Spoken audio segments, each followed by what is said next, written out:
tahun di reserse. Kemudian ada pernah 2 kali menjabat Kapolres di Jawa Tengah.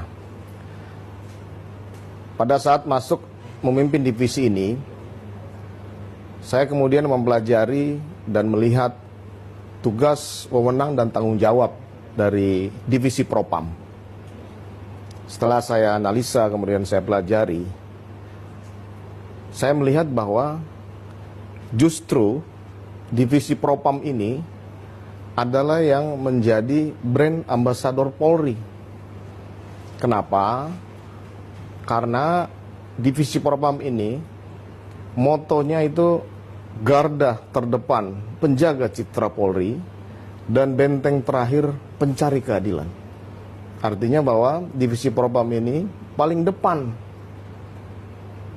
di seluruh satuan kerja Polri untuk menjaga citra Polri. Kemudian divisi Propam ini juga menjadi garda benteng terakhir pencari keadilan. Jadi saya kemudian memberikan penjelasan kepada anggota bahwa divisi Propam ini sama dengan satuan kerja lain, justru harus melebihi mereka.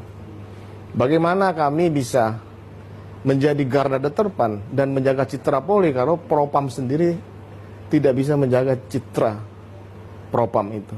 Dan bagaimana kemudian Propam ini bisa menjadi benteng terakhir pencari keadilan kalau Propam ini kemudian tidak melakukan hal-hal yang baik? Nah, dari situlah kemudian saya mengambil beberapa kebijakan di divisi Propam ini.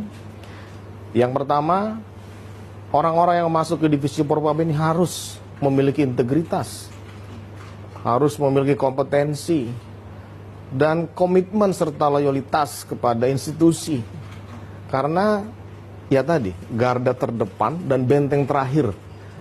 Nah, itulah yang kemudian saya sampaikan. Mungkin di luar ini belum populer karena kami menangani pelanggaran-pelanggaran internal, tapi justru divisi inilah yang kemudian yang paling depan untuk menjaga citra Polri dan benteng terakhir untuk orang-orang yang mencari keadilan.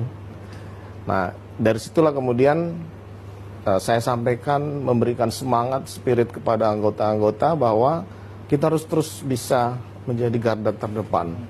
Kita harus mulai dari diri sendiri, ucapan, pikiran, dan perbuatan harus melebihi polisi-polisi yang lain.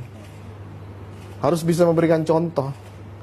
Makanya setelah banyak peristiwa-peristiwa yang kemudian viral itu, saya sampaikan kepada anggota divisi Propam dan Polda jajaran, tidak ada satu orang anggota Propam pun yang melakukan pelanggaran. Karena kita harus jadi contoh. Bagaimana kita akan menindak